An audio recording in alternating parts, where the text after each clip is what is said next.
Hey guys, welcome to the Collins Family Urban Homestead. I'm Larry.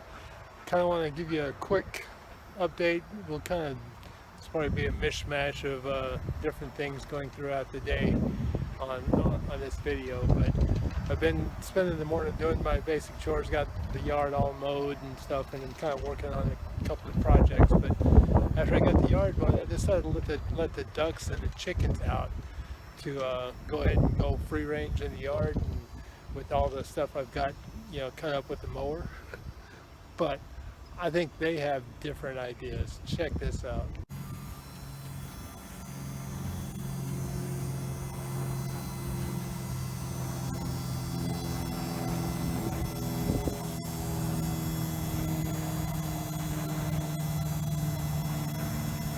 So they all want to be in the duck pen. The chickens are in there scratching around and stuff, and the ducks are in there hiding. I've got this whole yard freshly mowed, grass clippings everywhere, bugs plenty available, but no, they are all in the duck pen. I don't get it. They're bird brains. What do you want me to say? Good, get back on some other projects. Well, good morning, guys. I just wanted to take a quick thing and introduce you and show you my front yard flock. Now, let's make sure these are not my chickens. They're not my responsibility. Someone in the neighborhood let them go, and they get to. They just love coming to our yard. These are in the front yard. But this also shows why you need probably 10 to 14 hens per rooster. Let me show you one of the hens and show you what happens if you don't have enough hens to roosters. So this could happen to your flock.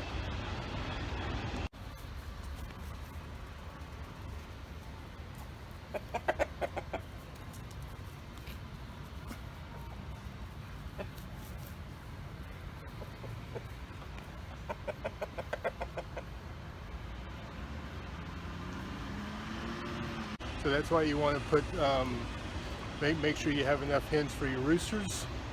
Only one rooster for about 10 to 14 hens, something like that. And you can see what happens there. A couple of the girls there definitely had some issues, and whoever owns them isn't taking care of that. So, hey guys, so I wanted to show you the other project I was working on this weekend. I got Haas Tools drip tape, and I worked on getting that installed. This whole bed here is installed with drip tape. I've got it buried, whereas this one over here I'm going to try to just kind of leave it sitting on top. So both of these I've got installed with drip tape. It's actually amazingly easy to do. You put a main line in here and go to Haas Tools. They got videos to explain it. I've got it spaced about 1 foot apart. That's where I want it. Now the thing I like about drip tape over the regular tubing is it's much easier to place where you want it instead of the bigger stuff. It gets like this is the main line that I have here, like this. It tends to want to maintain this the roundness of it, and it wants to pop up wherever, and it doesn't stay in a nice straight line, whereas the drip tape will stay in that straight area where you lay it down. So this is the first time I'm using drip tape. I'll give it a shot. I know they say you can use it buried or laying flat on the ground. I'm going to try it both ways and see what happens. My other bed here's kind of got the traditional drip system. I've got lines here with drippers coming out. I don't know how well you can see that. It's more of a traditional kind of system. When I harvest my onions and my garlic and stuff, then I'll change this back over and get it to back to the drip tape also. The only other issue I've got that needs to get fixed is this guy here. These guys seem to always they don't last much more than a season. and they tend to break up and stuff. So I need to go cut that, replace that, and see if I can find something better to hook on the PVC that I can hook a water hose to and get that going down the line. So that's that project done. This has been a pretty exciting week. You know, I've got the drip irrigation system. We've got the chicks hatched. I can show videos of that. Next thing to do before the weekend is out, I've got to get my tomatoes planted and I got to get my green beans planted. But first thing is I have to fix this the irrigation. I got to get that going, and then we'll get the other stuff going. So sorry about that. Now that the train is gone, we can see if I can remember where we were talking about. So this, after we harvest our onions and our garlic, we'll change out this system. Top priority is go ahead and get this one connector here replaced so it's not spraying out everywhere. And then we'll get the tomatoes planted, we'll get the green beans planted, get the seeds started on that. Well, I want to show you something. Comment down below. I've got onions. So some of these are trying to go to seed. They're sending up the seed stalk up, and I'll show you that here in a second. What I've been doing is cutting them off, kind of like you would, you know, any other plant that's bolting that you don't want to bolt just yet. I'm cutting those off. I don't know, everything I've read so far on or seen so far on YouTube is all said that, you know, if you see that come up, you might as well go ahead and pick that as a green onion. I'd like to hear your comments below, but I'm curious to see. What I'm gonna keep doing this year is going ahead and every time I see one of those seed pods starting to pop up, I'm gonna cut it off, and we'll see if that helps it form a bulb, or if they're still, you know, if they're unusable as bulbing onions at that point. So we'll see where we're at. Let me get on with a couple of the other projects, get some of this fixed, and we'll be back to you. And here's what I'm talking about on the starting to go seed. That's just kind of getting started. So I'm just kind of coming down here, cutting that whole thing off right there, and hopefully keeping that from going to seed. So let me know whether you think that's a good idea or whether that's a waste of my time. Give me your comments down below. We'll see what happens. See you on the next project. Hey guys, so I wanted to come back to you. I got that leak fixed. One of the things I kind of wanted to show you, this connector here is what's leaking when this kind of gets uneven. I don't even think it's leaking. I think it's just cockeyed, because when I would straighten up the water hose connected to it, it would stop leaking or reduce quite a bit. So I kind of did a little switch. Using a PVC thing like this really doesn't last very long. It does great for maybe a season, and I've gone through a couple of different seasons. I've had to replace these every so often. So hopefully what I did is a little bit different. Let me kind of turn you around and show you the setup I just did.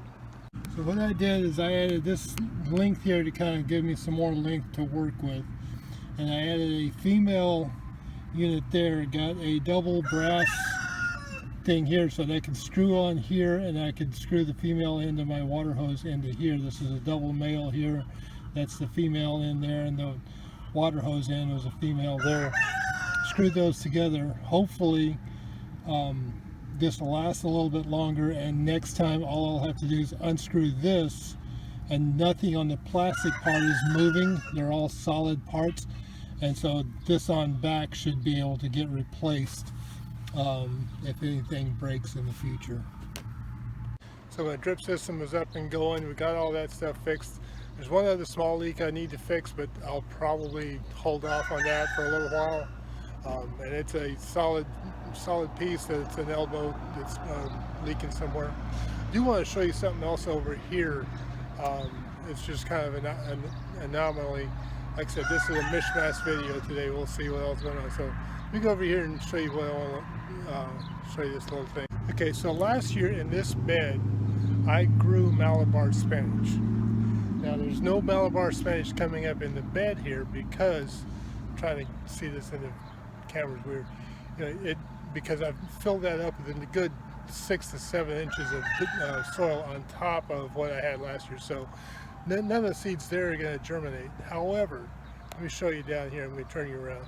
Okay, so if you can see down here, right there, right there. Coming over here, this and this are all Malabar spinach, looks like. Probably that one right there. Probably that one, and several of these mixed in here. I think that one is, and that one is, and possibly even if you go down that way. So I may have a lot of volunteer Malabar spinach coming up in the space in between the two beds here. That's going to be interesting to see what's going on, because I do know this: if once they take off and it gets going, it becomes a very vigorous vining crop, that plant that goes everywhere. It only takes one to provide the family all the greens they need for a summer. But this is going to be tomatoes, and this is all going to be green beans. It'll be interesting to see what happens with the Malabar spinach. I may just keep it all cut down. So, but Malabar spinach is one of those that doesn't like the cold. Once it gets hot, or it gets cold rather, one good frost and it kills it. So it's something to keep an eye on throughout the summer. Let's see the next project. Hey guys, so the final project's finished up for this weekend. I got my tomato plants all planted out here. I've got green beans seeds all planted here. That takes care of that. Next weekend I got to work on getting the vertical supports up. And I did one more over here. Planted a couple more. Had a couple of tomato plants here in this set garden. We'll come back and put the vertical support up for that. I have 3 extras just in case any of those don't make it. I am concerned specifically about one, so we'll do. So that's been the chores for this weekend. Hope you have a great week. If you like this kind of stuff, hit like and subscribe. I'd really appreciate it. And God bless and have a great weekend.